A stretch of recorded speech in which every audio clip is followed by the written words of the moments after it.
হাই everyone, আজি আমি কোনো দুটা সংখ্যাৰ এককৰ ঘৰত এক থাকিলে সংখ্যা দুটা অতি কম সময়তে এক লাইনত কিদৰে পূৰণ কৰিব পাৰি তাৰ বিষয়ে শিকিম। ধৰক আমাক কি দিয়া আছে 61 × 31 দিয়া আছে।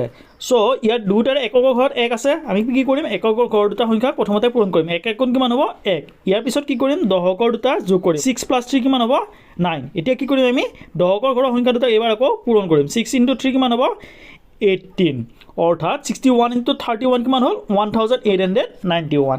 ঠিক একেদৰে যদি আমি 71 × কি কৰোঁ 81। চ' এককৰ ঘৰৰ সংখ্যা দুটা আমি পূৰণ কৰিম। 1 × 1 কিমান আহিলে 1।